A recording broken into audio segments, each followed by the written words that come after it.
هاجرا ጉባኤ ሰልፍ ሊበራል ሽወደን ተخلو مركب حكمنا وحجز كموتون زدولي سبات وسيكا كالوت بوليتيكا وسنتات كم زحلفه تحبيرو هاجراويت غانتا كعس اغري شودن اب وانጫ አውሮፓ ተሳታፊነት ከም ዘረጋገጸት ክፍለጥ እንከሎ ኤርትራው መበቆል ዘለዎ አሌክሳንደር ኢሳካ ጎይታ ትዕግስት ዝብል አድናቆት ረኺቡ ሰላም ኩብራ ተኸታተልቲ መደባል ኮምፒስ ትግርኛ ከመይ ቀኒኹም አርስታት ወሰምዑ ጸኒሕኩም ናብ ዝርዝራት ተኸብለኩም ሰኸም ዘለኹን ያት ሚካኤል ሰናይ ምክትታል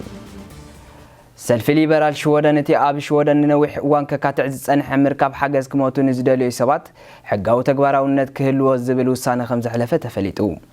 እቲ ሰልፊ ኣብ ከተማ ቬስትሮስ ዘካይዶ ዝቐነዩ ዓመታዊ ጉባኤ ነዘን ካልኦት ዘቐረቡን ጉዳያትን ከም ዕላማ ሒዙ ክንቀሳቀሰሎም ዝተባሃሉ ዝተፈላለዩ ውሳነታት ኣብ ዝሓለፉ እዋን ምዃኑ ክፍለጥ ተኻኢሉ ኣብ ሽወደን ብዝተፈላለየ ምኽንያታት ሓገዝ ሞት ክግበረሎም ዝደልዩ ሰባት ብሕጊ ክልኩል ምዃኑን ነዚ ሕጊ ከም ንምልዋጥ ንሰልፍ ሊበራል ሓዊስካ ብዙሓት ከም መካትዕ ነጥብ ክልዕልዎ ከም ጸንሑ ይፍለጥ ሰልፍ ሊበራል ሽወደን ኣብ ጉዳያት ትምህርቲ ብፍላይ ከዓ ሃይማኖታዊ ትሕዝቶ ዘለዎን ኣብያተ ትምህርቲ ካልኦትን ዝብሉ ዘረባ ብዙሓት ፖለቲካዊ ሕቶታት ውሳነታት ኣጽዲቑሎ ብመሰረት ተንተንቲ ፖለቲካ ውሽጢ ሃገር ብምዝርራብ ሬድዮ ሽወደን ኣብ ዘዳለወ ጸብጻብ እቲ ሰልፊን ጉዳይ እቲ ኣብ ወርሒ ጥሪ ምስ ካልኦት ሰልፍታት ንዝኣተወ ውዕልን ስምምዕን ምቋም መንግስቲ ብዝምልከት አጀንዳት ጉባኤ ከም ዘይምንባሩ እዋናዊ መንግስቲ ሽወደን ዓብሩፍታ ከም ዝፈጠረሉ ገሊጾም ቁጥርናይቶም በመልክዕ ምልማና ብንግድ ደቂ ሰባት ዝተዋፈሩ ገበነኛታት ብቐጻሊ ዛይድ ከም ዘሎ ፖሊስ ሽወደን ሓቢሩ ዝሓለፈ ዓመት 12 ሰባት ብገበን ንግዲ ደቂ ሰባት ተኸሲሶም ነይሮም ካብቶም ዝሓለፉ ዓመታት እቲ ዝበዝሐ ሰባት ዝተመዝገቡሉ ዓመት እዩ ተባሂሉ ኣብ ዓመት 2017 ክልተ ሰባት ጥራይ በዚ ከምዚ ዓይነት ገበን ተኸሲሶም ነይሮም እቶም ዝወዝሑ ጉዳያት ናይ ዝኸምዚ ዓይነት ገበን ድማ ካብ ሮማንያ ቡልጋርያ ናይጀርያ ዝመጹ ኮይኖም ኣብ ናይ ምልማንን ዝሙትን ስራሕ ዝተዋፈሩ እዮም ክብል ፖሊስ ሽወደን ብምውሳኽ ገሊጹ ኣብ ዝሓለፉ ዓመታት አንጻር ገበናት ንግዲ ደቂ ሰባት ዝመጹ ጥርዓናት እናዛይዱ ከም ዝኸዱ አንጻር ገበናት ዝቃለስ ቤት ምኽሪ ብሮ ሓቢሩ ንግዳያት ናይ ምሕጋዝ ጻዕርታት ድማ ኣብ ግዜ ክራማት ከም ዝውሕድ ማዕከን ዜና ሽወደን ተገሊጹ ንግዲ ደቂ ሰባት ዝበሃል እቶም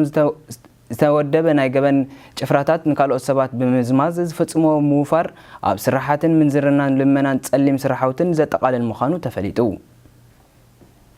ኣብ ጀርመን ብቻንስለር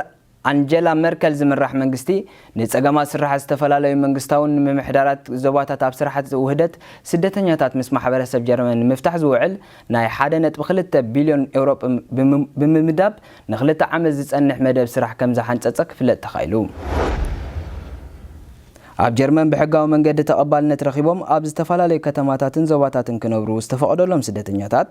ምስ ማሕበረሰብ ጀርመን ንምውሃድ ዝዓለመ ስራሓውቲ ምምሕዳራትን ከተማታትን ዞባታትን ዓበይቲ ጸገማት ከጓንፎም ብምጽንሑ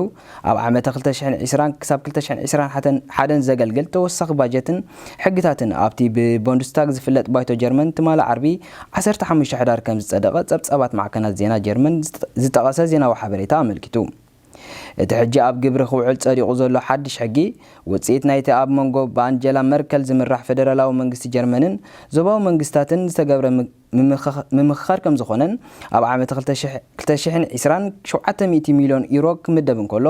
ዝተረፈ 500 ሚልዮን ዩሮ ከዓ ኣብ ዓመት 2021 ኣብ ስራሕ ክውዕል ከም ዝኾነ ይግለጽ በዛ ሓድሽ ኣሰራርሓ ኩሉ ወጻኢታት ናይ ስደተኛታት ካብ ፌደራላዊ መንግስቲ ስለ ዝድጎም ፋይናንሳዊ ጸገም ዞባዊ መንግስታት ጀርመን ኣብ ውሽጢ 2 ዓመት ብ1.8 ሚልዮን ዩሮ ክጎድል ትጽቢት ይግበር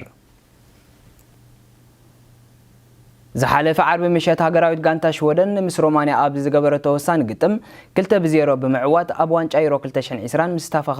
ከም ዘውሓሰት ዓብ ዜና እዚ ዝሓለፈ ቀዳመ ሰንበት ከም ዝነበረ ተፈሊጡ ንጡፋት ቃይ አሌክሳንደር ኢሳቅ ኣብ መበል 78 ደቂቕ ናብ ሜዳ ኣትዩ ክጻወት ምስ ጀመረ ገለ ካብ ደገፍቲ ሃገራዊት ጋንታ ሮማንያ ዓሌታዊ ጸርፊ ብምጥቃም ካብ ስፖርታዊ ዲስፕሊን ወጻእ ዝኾነ ተሪኦ ከም ዝፈጸሙን ክፍለጥ ተኻኢሉ ብመሰረት ሕግን መምርሕን ዝኾነ ዓሌታዊ መጥቃዕቲ 0 ተጻዋርነት ዝብል መምርሒ ተጠቒሙ ማእከላይ ዳኛ ጸወታ ደው ከብሎ ብምባል ምስ አሌክሳንደር ኢሳቅ እኳ እንተተዘራረበ አሌክሳንደር ኢሳቅ ግን ብገለገለ ጸያቕቲ ጸወታ ክቋረጽ የብሉን ብምባል ጸወታ ክቕጽል ኣለዎ ብምባል መልሲ ብምሃቡ ጸወታ ብዝተመደበሉ ሰዓት ክዛዘን ብምግባሩ ዓብይ አድናቆት ካብ መላእ ሽወደንን ዓለምን ይውሕዘሉ ከም ዘሎ ስፖርታዊ ጸብጻባት ኣመልኪቶም ሓለቓ ሃገራዊት ጋንታ ሽወደን ነዛ ኣመልኪቱ ብቕጽበት ኣብ ዝሃቦ ቃል ኣሌክሳንደር ኢሳቅን ነቲ ዝወረዶ ዘነውሮ ዓሌታዊ መጥቃዕቲ ግዲ ከይሃበ